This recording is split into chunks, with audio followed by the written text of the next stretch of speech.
ng Pilipinas. Oras Bishop Joel Porlares, alas 4:08. Uy! Nakapag-break ka na ba? Nakapag-relax ka na ba? Saan ka man nagtatrabaho, mapa-opisina man o work from home o mula mismo sa pwesto, sasabayan namin ang break time mo. Sasabayan namin ng mga balita at komentaryo, mga panayam ng mga taong viral ngayon. DZRH Break Time!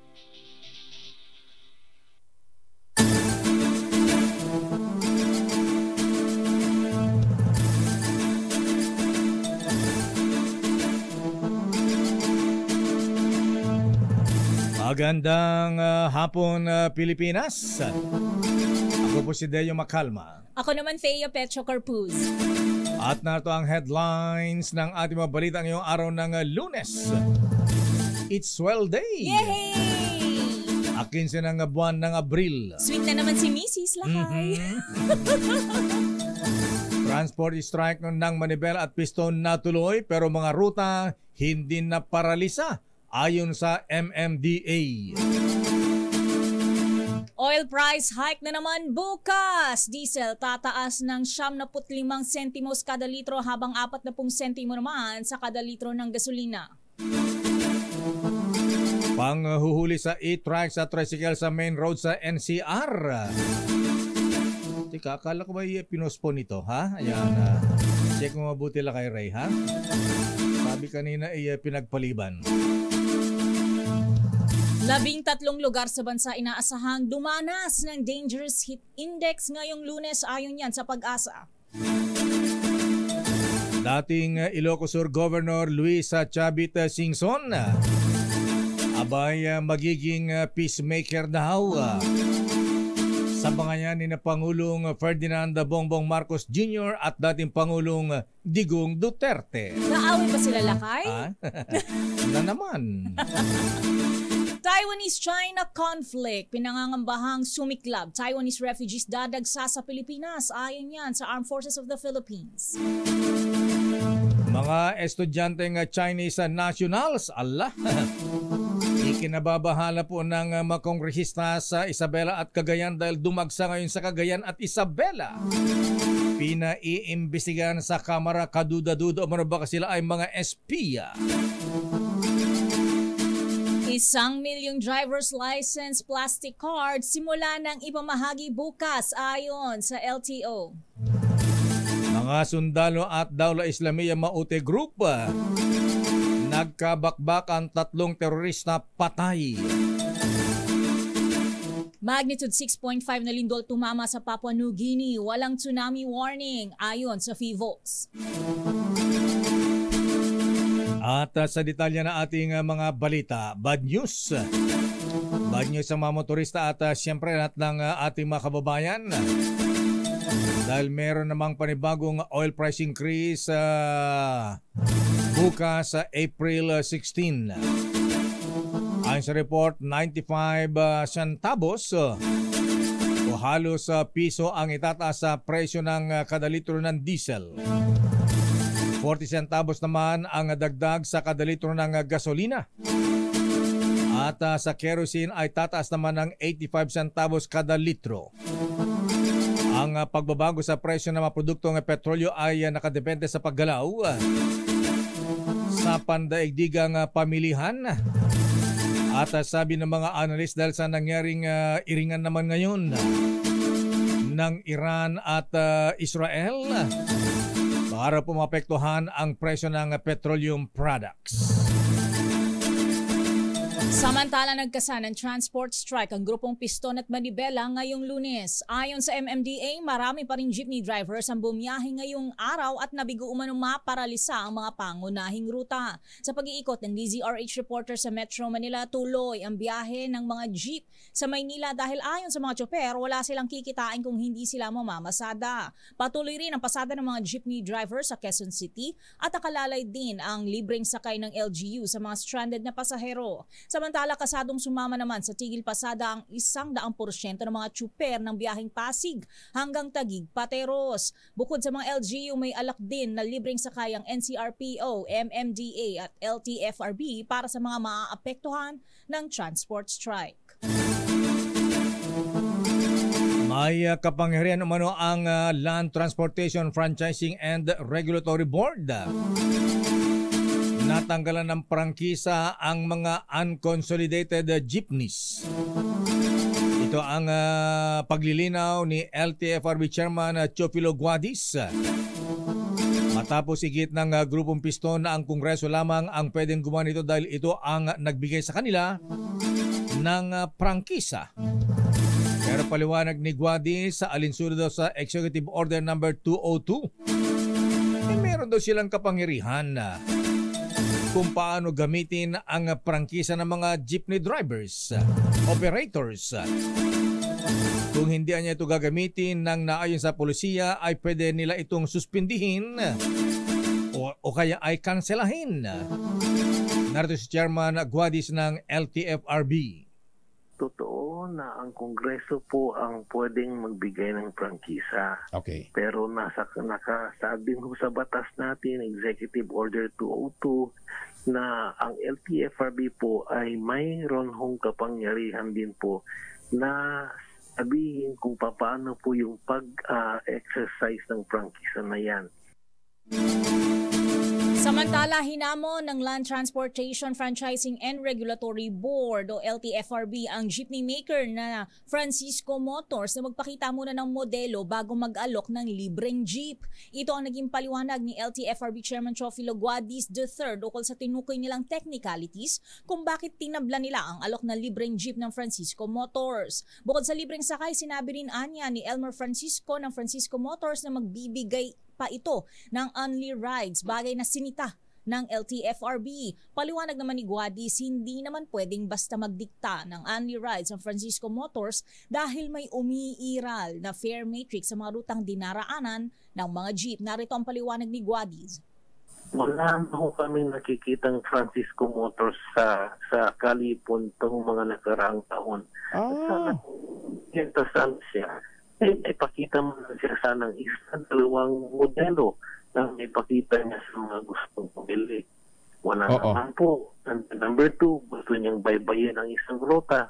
Pero meron naman pong mga bumabaybay na mga sasakyan po riyan. Paano namin ibibigay sa kanya?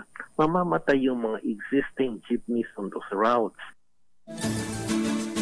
Samantala, nasa 15 mapasaway na tricycle at e-trike drivers sa Tapla Avenue at Quezon Boulevard ang nasampulan sa unang araw ng pagpapatupad ng ban o pagdaan sa mga paunahing kalsada sa Metro Manila. Ayon sa Manila Traffic and Parking Bureau, alas 6 pa lamang na umaga nang sila ay manghuli ng mga violators. Ang mga nahuli ay hininga ng driver's license, original na kopya ng vehicle registration at franchise papers. Diba wala pa naman silang franchise, wala nga silang rehistro. Samantala, sinabi naman ng MMDA na wala munang ginawang paniniket sa mga lubag dahil gagawin lamang ang paninita sa mga lalabag ngayong araw hanggang bukas. Kaugnay nga ng balitang yan, hindi muna maninikit ang Metropolitan Manila Development Authority sa mga e-bike at e-trike riders na daraan sa mga national roads sa loob ng 2 araw. Ayon kay MMDA Chairman Attorney Don Artes, ito'y bilang konsiderasyon sa mga posibleng maapektuhan ng tigil pasada ng mga grupong piston at manibela. Bukod dito, ilalaan na lang umano ng mga MMDA ang 2 araw para sa information dissemination, particular na sa paninita sa mga lalabag sa pulisya. Pero nilinaw ni Artes na walang magiging pagbabago o special operation sa kanilang hanay pagsapit na Miyerkules. Narito si MMDA Chairman Attorney Don Artes. Regular deployment po natin ang ating pa rin pong patutupad. Meron naman po tayong presence sa mga major roads kung saan sila pinagbabawal. So pag nakita po sa mga enforcers natin dyan sa mga lugar na yan, sila po ay huhulihin. It's just that ngayon at bukas hindi muna po magtitiket. By Wednesday, magtitiket na po tayo. Mainit ang panahon. Kumusta po ang mga kuya, mga misis? Sana walang tamaan ng heat stroke. Dahil 13 lugar ang nakaranas ng matinding init ngayong araw. Ayon sa Pag-asa, ang may pinakamatas na heat index ay ang top notcher ang Dagupan City, Pangasinan. Kina Mayor Belen Fernandez. Ay, Mayora, kumusta? Baka mga bangos natin dyan naging daing na sa init ng panahon.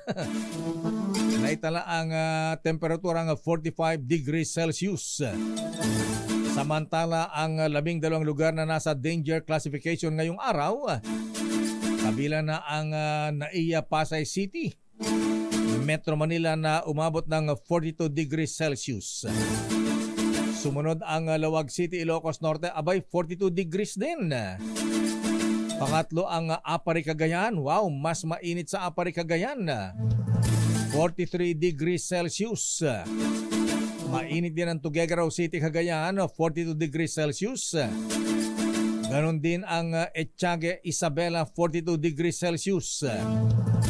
At kasama rin ang Clark Airport sa Pampanga, 42 degrees Celsius. Abay, maging sa Puerto Princesa City, Palawan, abay halos umabot na sa Dagupan, 44 degrees Celsius ang init. Maging sa Aborlan, Palawan, 42 degrees. Viracatan-Duanes, 42. Masbate City, Masbate, 42 degrees. Zamboanga City, Zamboanga del Sur, 42. At maging sa Cotabato City, Maguindanao, 42 degrees Celsius. Kaya ang Pag-asa ay muli nagbabala sa publiko na mag-ingat sa sakit dala ng nararanasang matinding init, gaya ng heat cramps at heat exhaustion. Mainit na usapin pa rin, Lakay, dahil susubuking kausapin ni dating Ilocos Sur Governor Chavit Singson sina dating Pangulong Rodrigo Duterte at Pangulong Bongbong Marcos. Ayon kay Singson, sisikapin niyang pumagitna sa dalawa upang matigil na ang kanilang bangayan at magkaayos na rin. Ginawa ni Singson ang pahayag kasunod ng mga tirada ni dating Pangulong Duterte kay Pangulong Marcos, gaya ng pagtawag sa kasalukuyang Pangulo ng cry baby at iba pa. Ang dating Ilocos Sur Governor ay kilalang malapit kina dating Pangulong Duterte at Pangulong Bongbong Marcos. Narito ang naging pahayag ni Singson. Nag-uusap naman kami ni President Gong, so kakausapin ko. Subukan ko kausapin si President Marcos para maayos yung hindi nila pagkakaunawahan. Hindi lumaki yan. Marami kasi mga marites yan eh. Yan, marami daw Marites at saka Marisol. Napapaligiran sila lang. Ayan, kaya tuloy, nagkakabangayan ang dalawang leader natin. Pangulong BBM at dating Pangulong Digong. Babalikan po natin na lang pang detalye na ating mga balita. Nako, dumadami yung ating espesyal na balita, Miss Teya. Uy, ano yan, Lakay? Bay, eto na, ikinababahala na ng dalawang kongresista. At maging ang ISAF, Intelligence Security ng Armed Forces of the Philippines. Dahil sa kaduda-dudang pagdami ng mga estudyanteng Chinese sa mga universidad at kuleyo sa Cagayan at maging sa Isabela. Mukhang may sumusuporta ditong mga local officials. Kaya ito'y pinaimbestigan ng dalawang congressman. Samantala, 1 milyong driver's license plastic cards abay ipamamahagi na raw bukas ng LTO. Samantala, mga sundalo at dalawang Islamiyah Maute Group nagkabakbakan. 3 terorista ang namatay.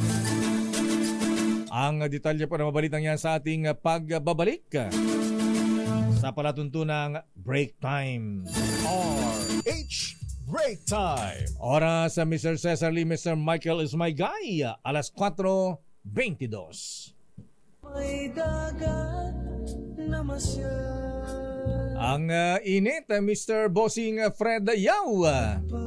Pag ganitong mainitang panahon, bossing, abay kailangan natin ng malamig na RC Cola Mega. Aba! Ganda hapon oras sa bossing Fred Yao. Alas 4:28. At balikan natin ang detalye ng ating mga balita. Alamin nga natin kung ano na ang sitwasyon sa nangyaring transport strike ng grupong Manibela at Piston. Aba, yung grupo pala ni na Camo de Floranda ng Piston at Mr. Balbuena. Ayan. Abay, patungo daw ngayon sa Welcome Rotonda at pupunta pa yata ng Menjola. Alamin natin ang report mula kay Aris number 5, Val Gonzalez. Please come in, Val. Mayor, nagkawatak-watak na itong grupo ng Manibela at grupo ng Piston na galing ng UP Diliman. Ito'y dahil sa nangyaring komosyon kanina, nangyaring tension kanina paglabas ng mga ito dun sa may University Avenue, pasok ng Commonwealth Avenue dahil pinara ng ilang mga tauhan ng QCPD yung unang batch nitong grupo. Kaya nung naputol, yung iba ay nandito ngayon sa harapan nitong tanggapan, punong tanggapan ng Land Transportation Franchising and Regulatory Board dito sa East Avenue, Quezon City. Habang yung iba ay nandun pa sa may bahagi ng elliptical road. At meron pa, Mayor, dito sa may bahagi naman ng National Kidney and Transplant Institute.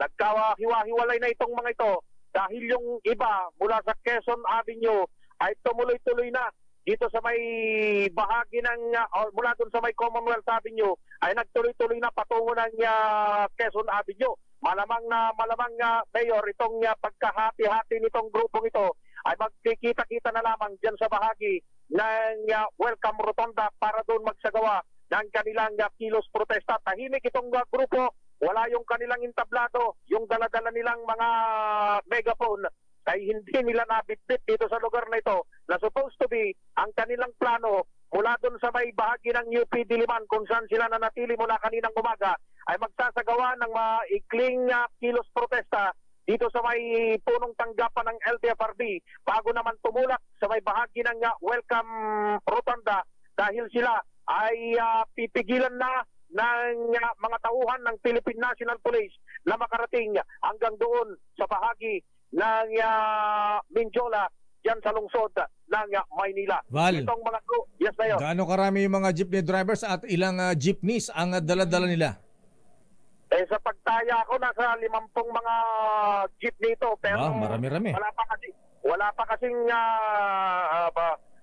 kasing assessment o report figures na binibigay ang Quezon City Police District maging itong mga tauhan ng MMDA na nagkalat na rin ngayong oras na ito. Dapat sana yung isang buong convoy lamang yung babantayan ng MMDA, ang local traffic enforcer ng Quezon City at maging ng Quezon City Police District. Pero dahil sa nagkawatak-watak ang grupo, ay watak-watak na rin itong mga miyembro ng Philippine National Police. Natataanan naman itong kabahan ng East Avenue kung galing ka ng Quezon Memorial Circle at palabas nitong kabahan ng EDSA dito sa may Kamuning Quezon City.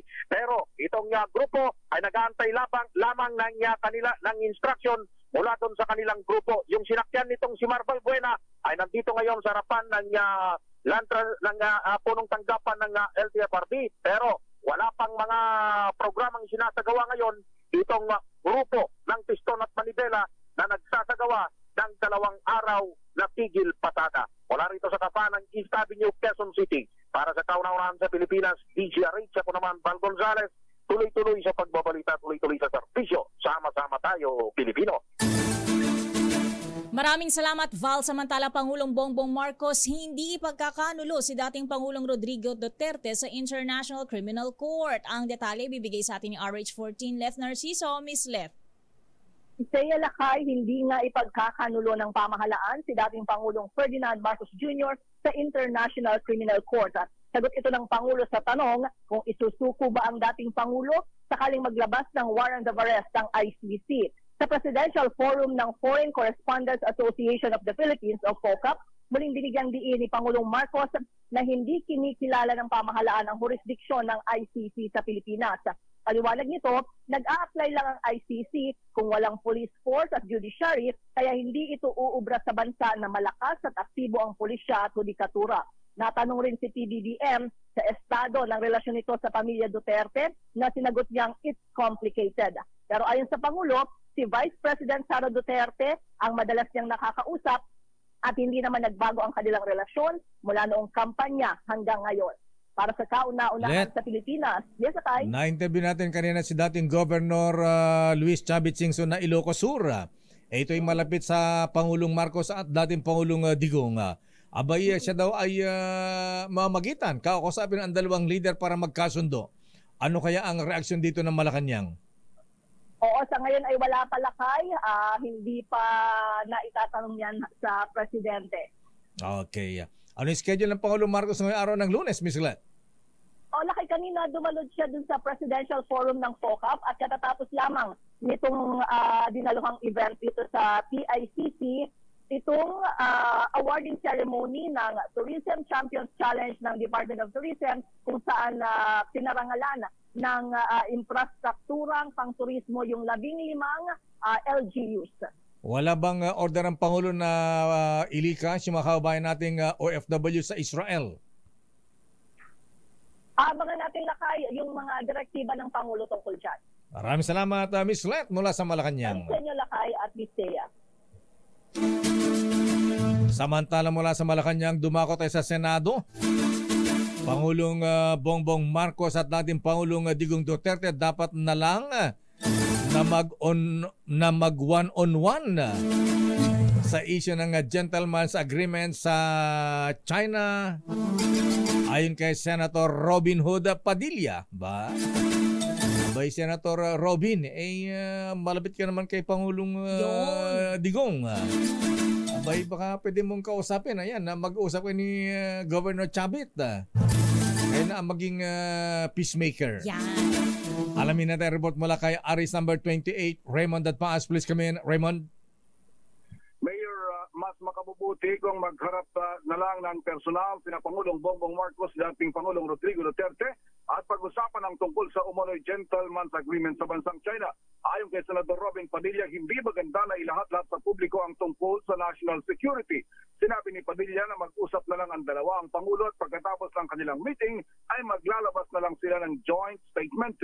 Mungkay din ng Senador ay ipatawag din ng Pangulo ang mga dating Pangulo at marinig ang kanilang pananaw sa mainit na usapin sa West Philippine Sea.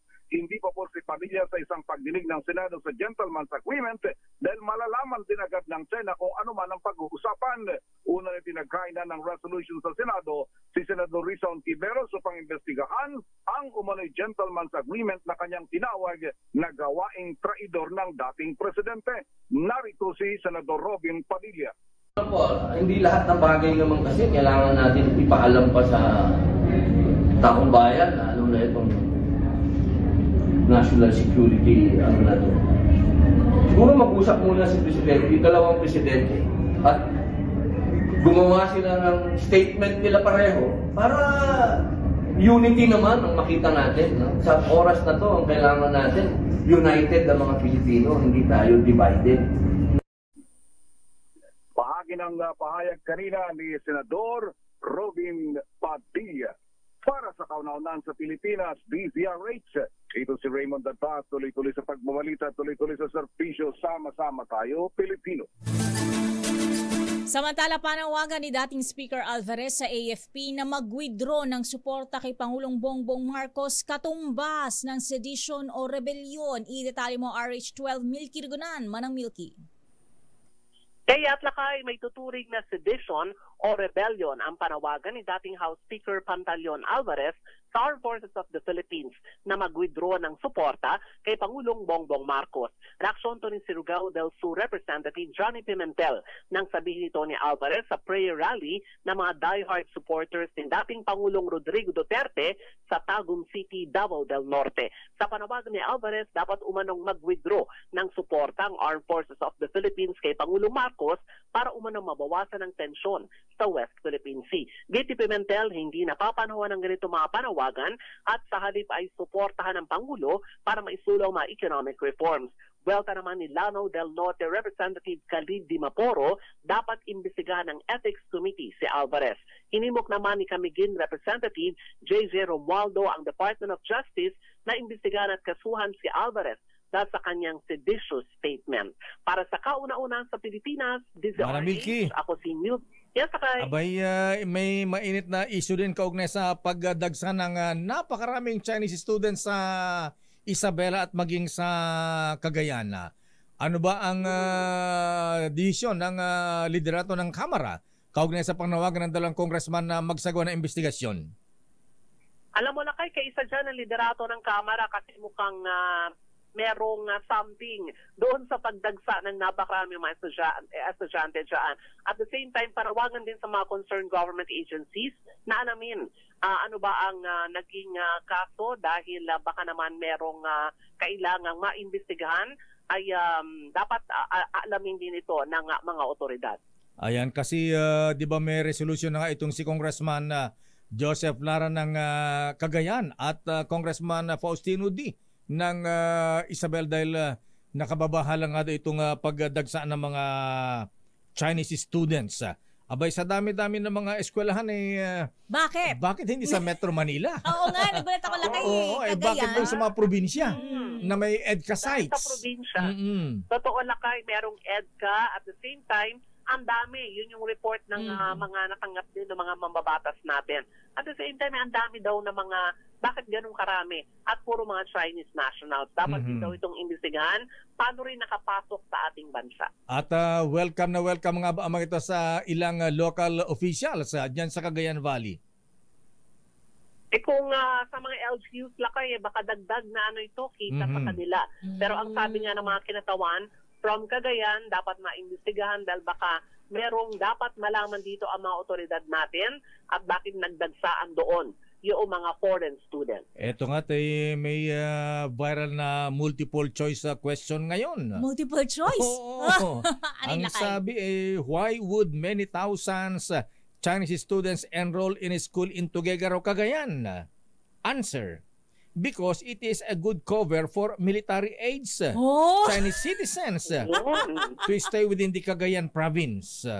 Because from Tuguegarao, it is easy to access the naval base Camilo Osias in Santa Ana, Cagayan. Letter C, because from Tuguegarao, it is easy to access the Lalo Airport in Cagayan, where U.S. forces have been allowed access and use of the Philippine base. At D, because from Tuguegarao, it is easy to access Camp Melchor de la Cruz in Gamo, Isabela, where U.S. forces have been allowed access and use to the Philippine base there. Wow. At meron pa letter E. All of the above? Hindi. Ayan, last na lang yung multiple choice letter E. Ha? Ano yung lakay? Ang sabi, because from Tuguegarao, it is easy to access the eastern coastline of Ilocos, as well as the northern coastline of Cagayan, where the Philippines will likely be basing its newly acquired BrahMos anti-ship missile from India. Wow. Ano sagot mo dyan, Manang Milky? Ang sagot daw dito all of the above. Diba? All of the above. Oo. Lahat ng mga hinala natin tama yung from A to E lakay na multiple choice mo. Ayan. Ang tanong natin kina Governor Manny Mamba ng Cagayan at Governor Albano ng Isabela. Abay, anong ginagawa ninyo? Ayan. Abay, hindi ba kayo nababahala? Nagdududa? Ayan. Baka mas marami pa ba yung bilang ng estudyanteng Chinese kaysa sa Pinoy? Di naman siguro, pero kaduda-duda ang biglang pagdagsa. Dahil kung gusto nila mag-aral, Metro Manila. Bakit dun sa mga probinsya? Cagayan at Isabela na marami ang EDCA sites. Ayan. Itanong natin sa ISAP yan. At sa AFP. Nasa multiple choice. Nasa multiple choice. Mga EDCA sites din. Yun ang isa sa mga dapat malaman kung bakit dumagsadya ang yun napakarami mga estudyante from China. Maraming salamat, Manang Milky. Balik sa'yo lakay, Teya. Ito nga, Teya, i-interview sana natin si Congressman Joseph Lara. Kaya lang Pinigil yan ni Governor Mamba. Bakit naman? Ano lang, chill-chill lang. At eto nga, pinaimbestiga ng dalawang kongresista mula sa Cagayan Valley ang umano'y pagdami ng mga Chinese national sa mga universidad at kolehiyo sa Cagayan. Di ba na espesyal na balita nga natin ito, nagdududa na sila, ha? At ang nakapagtataka, abay itong mga Chinese nationals. Ay?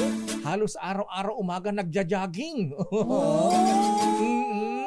Baka gusto lang naman nila maging fit, Lakay. Ganun ba? Pero kaduda-duda, ha? Grupo-grupo, ha? Ano to? Anong may bilang?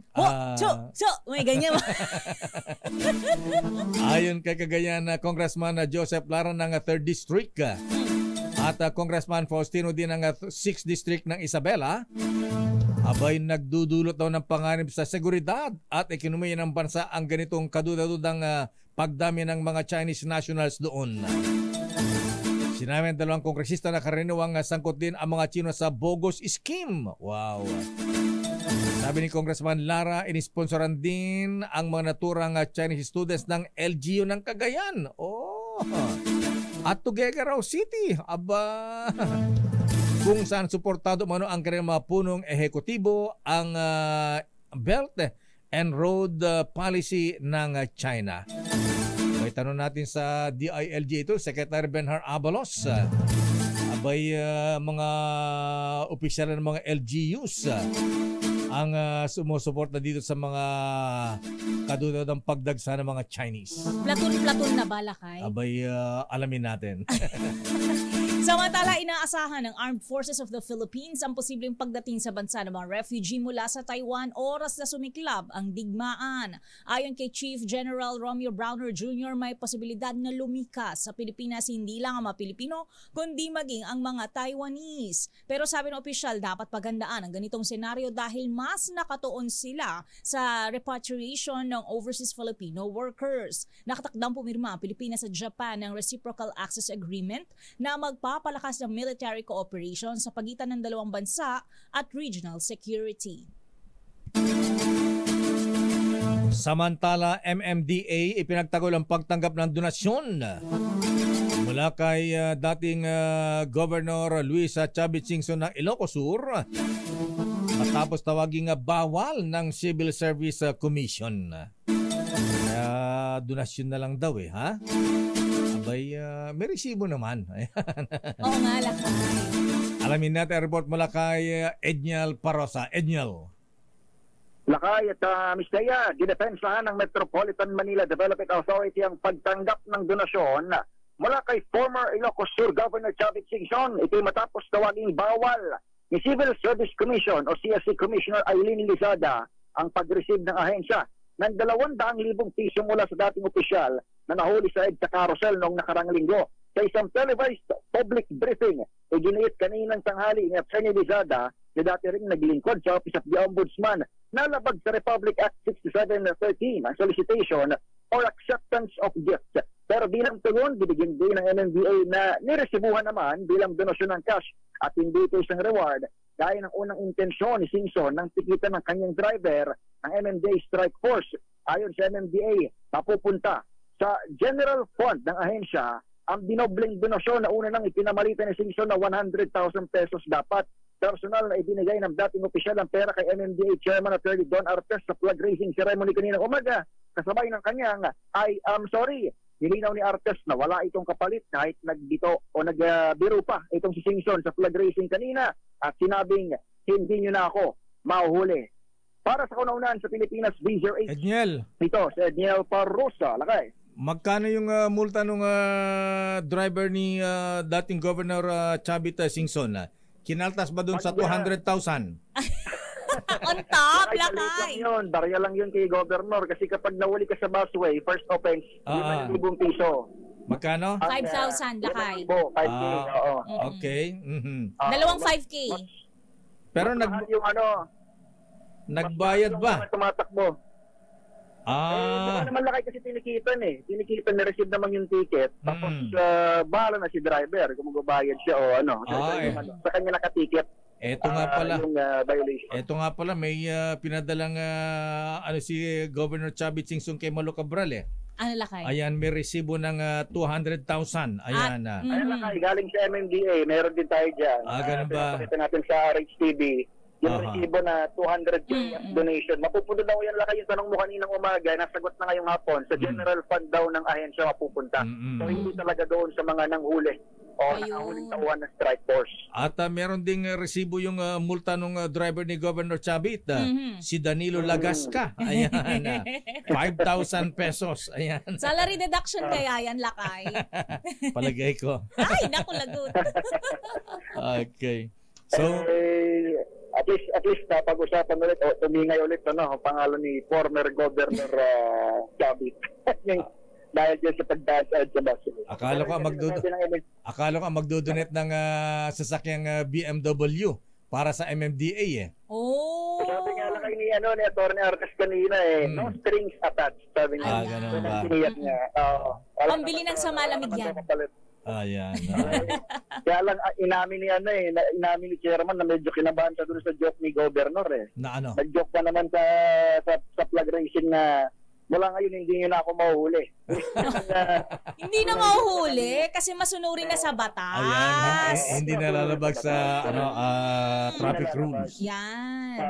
Ay sabi niya kanina no strings attached, yun ang nilinaw niya kanina. Okay. Maraming salamat, Edniel.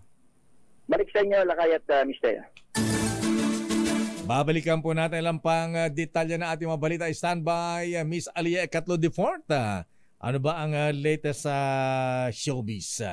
Pero sa mga nais pong manalo at magkapera mga kaibigan, abay lalo yung mga mahilig sa photography. Abay ipinapaalala po ng Philippine Amusement and Gaming Corporation na hanggang July 31 ang pagtanggap nila ng mga entries para sa PAGCOR Photo Contest 2024. At ito ay pwedeng lahukan na mga amateur at professional photographers na handa ang kanilang malahok para sa tsansang manalo ng malalaking premyo. At ayon kay PAGCOR Chairman and CEO Ala Tenco, Harvest Time ang tema ng PAGCOR Photo Contest 2024 upang ipakita ang sipag, husay at pagsisikap ng mga magsasaka, mangisda at mga nasa sektor ng agrikultura tungo sa masaganang ani. Hindi lamang para sa kanilang pamilya kundi para sa sambayan ng Pilipino. Isa sa mga highlights ng 2024 photo contest ay ang bagong drone category para sa mga larawang kuha mula sa impapawid gamit ang drone cameras. Bukod dito ay tuloy din ang conventional category, tampok naman ang larawang kuha gamit ang digital cameras at mobile category na tampok ang mga litratong kuha ng mga mobile devices. Itinas din ng PAGCOR ang total CASA prices na umabot na ng 2.23 million mula sa 1.6 million pesos. Ang 8 mananalo sa conventional category ay tatanggap ng 100,000 pisong premyo bawat isa. Samantalang 50,000 piso naman ang premyo sa 16 na mananalo sa mobile at drone categories. Ayan, kaya't sumali na ha. At para sa karagdagang detalye, puntaan lamang ang kanilang website sa www.pagcor.ph Photocon 2024. Oras, Miss Thea. Kulang-kulang 9 na minutos bago mag-alas 5. RH Break Time. Oras, Dr. Isa Suntay, Dr. Lynn Laureta at Dr. Beng Lee. Alas 4:55. Kinumpirma ng Armed Forces Western Mindanao Command, West Mincom, na napatay sa enkwentro ang 3 miyembro ng Dawla Islamiyah Maute Group sa Munay, Lanao del Norte kahapon. Pero nagtamo naman ng minor injuries ang isang sundalo mula sa tropa ng 103rd Infantry Brigade na inilikas sa lugar para ito ay maipagamot. Nagkaenkwentro ang tropa ng pamahalaan at sa di pa matyak na bilang ng mga miyembro ng Maute Group sa Barangay Lindong noong Sabado na nagtagal ng mahigit 20 minuto. Nakuha naman sa lugar na engkwentro ang tatlong M14 rifles, 7.62 mm ammunition at 6 na backpack ng mga terorista. Samantala, pinawi ng FIVOC ang banta ng tsunami sa bansa matapos ang malakas na lindol sa New Britain Region, Papua New Guinea. Ayon sa FIVOC, niyanig ng magnitude 6.5 na lindol ang New Britain Region kaninang alas 4:57 ng umaga. Sabi ng state seismologist, walang dapat ikabahala ang mga Pilipino dahil wala namang posibilidad na magkaroon ng tsunami sa bansa. Samantala sa mga papel pa lamang ang kanilang driver's license. Merong good news mula sa LTO. Dahil magsisimula na bukas, April 16, ang pamimigay ng LTO ng plastic driver's license card sa buong Pilipinas. Ayon kay LTO Chief Assistant Secretary Attorney Vigor Mendoza, 1 million plastic cards ang dumating sa ahensya ngayong araw. Dahil dito kumpiyansa si Asik Mendoza na wala nang magiging backlog sa pag-i-issue ng driver's license pagsapit ng buwan ng Hunyo. Una na ipinagutos ng korte na alisin na ang umiiral na injunction sa delivery at kontrata ng LTO sa winning bidder na Banner Plastic Cards Incorporated. Samantala, nagsasagawa ng inspeksyon ng Metropolitan Manila Development Authority o MMDA ukol sa integridad ng pundasyon ng Skyway dahil sa natagpo ang sinkhole sa Sales Road sa Villamor Air Base sa Pasay kahapon.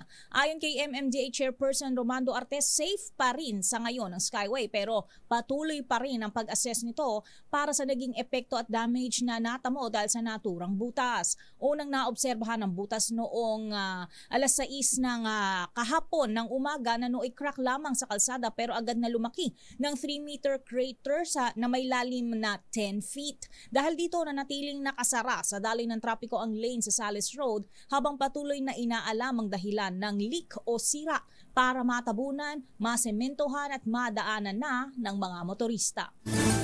Siguro fake yung ginamit na simento. Ayan. Sabi standard, ayan. Hindi na siksik lakay. Simento ba? Aspalto, Aspalto para ang nipis,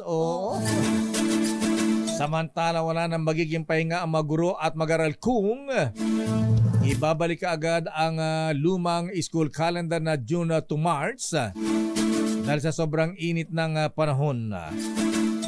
Ay naman kay Congressman Romana Romulo ng Pasig, Chairman ng House Committee on Basic Education, sa buwan ng Mayo magtatapos ang klase kaya imposibleng magdaos ka agad ng pasok sa Hunyo.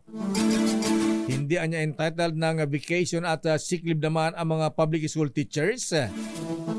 Kaya ang 2 buwan na school vacation lamang ang kanilang pahinga. Ganito ang paliwanag ni Congressman Romulo. Kaya talagang yung practical na rason ay kailangan talaga ng break ng teachers, kailangan din ng estudyante at talagang masyadong malapit po, May ending, June mag-start ka agad. Kawawa po ang teachers at saka yung mga mag-aaral natin. Samantala, dinoble ni dating Ilocos Sur Governor Chavit Singson ang donasyon sa Metropolitan Manila Development Authority matapos siyang mahuling dumaan sa EDSA busway. Mula sa unang sinabi na 100,000 piso, ginawa itong 200,000 piso ng dating opisyal.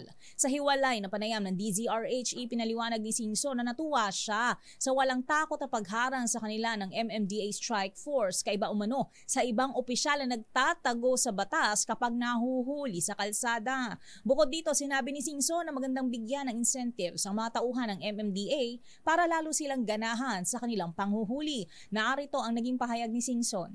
Hindi naman yung kanyang trabaho, dapat bigyan nila. Bawal daw. Bahala na sila. Basta binigay ko yung pera, pantulong sa mga enforcers nila, bahala na sila. Pero yun, bigay ko para sa mga enforcers ng huli dahil dapat naman bigyan ng incentive yung mga nanghuli para magsipak pa sila. Si dating Governor Luis Chavit Singson ng Ilocos Sur. At bago ang balitang showbiz, ipinapaalam po sa mga kamag-anak kaibigan na si retired Philippine Navy Cesar Torres Cabanela ay sinundo na po ni Lord at nakaburol sa St. Peter, Kawit, Cavite. At ito ay ililipat sa Cotabato sa Miyerkules para sa kanyang libing. Pakikiramay mula sa pamilya ni Romel Cabanela. At sa balitang showbiz, Miss Thea. Lakay! Catherine Bernardo parang bulaklak na namumukadkad. Dahil pinuputakti ng mga manliligaw. Akala ko nagkabalikan din. Hindi na ba sila nagkabalikan ni Daniel Padilla? Hindi lang. Hindi na. Parang pinuputakti siya ng iba eh. Ganun ba? Nagkabalikan si... Sino? Bea hindi na din, tsaka Dom, nag-erase na nga daw, in-erase na nga daw yung mga pictures ni Dom sa account sa IG. Akala ko magkabalikan sila. Hindi rin? Okay. Parang natuluyan na. Idetalye mo nga ang balita, Showbiz Princess Aliyah Icatlo IV. Lakay at Miss Thea, tiyak na buhay na naman ang fans ni Catherine Bernardo dahil matapos ang breakup nito kay Daniel Padilla ay nalilink na siya sa iba't ibang mga aktor. At ayon nga sa talent manager na si Audrey Diaz, kaya pala todo ang paramdam ni Jericho Rosales at Alden Richards sa actress ay dahil nililigawan nila ito. Nang usisain din si Alden tungkol sa ugnayan nila ni Catherine dahil napapadalas ang kanilang pagsasama. Ang sabi ni Alden ay, what you see is what you get. Sabi pa ni Ozzy ay boto ang pamilya ni Catherine kay Alden dahil ito ay negosyante, financially stable at responsable. Matatandaang nung birthday ni Kat ay imbitado si Alden at binigyan pa nito ang actress ng malaking bouquet of red roses. Dumalo rin ang aktor sa housewarming party ng bagong tayong bahay ni Catherine. Para sa Break Time Showbiz, ito si Aliyah Icatlo. Tuloy-tuloy sa pagbabalik. Teka, Aliyah, sino nga mas madalas ka-date? Si Alden Richards o si Jericho Rosales na hiwalay din? Oo.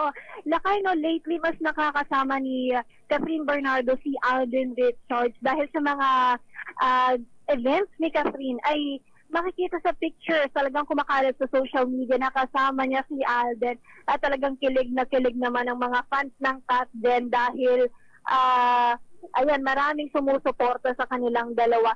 Si Jericho Rosales naman ay mas madalas na nakikitang nagko-comment si Jericho sa mga posts ni Catherine.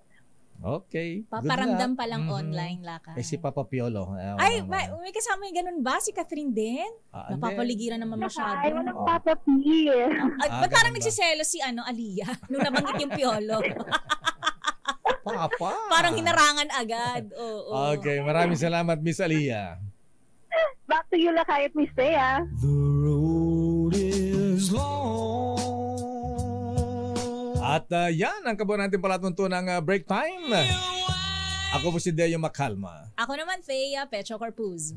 At tabayan ang mga balansyadong balita mula kay Chairman of the Board, Henry Uri, at Miss Kay, Karen Oyong. Bye-bye! Stay safe! Oras ganap ng 5:05.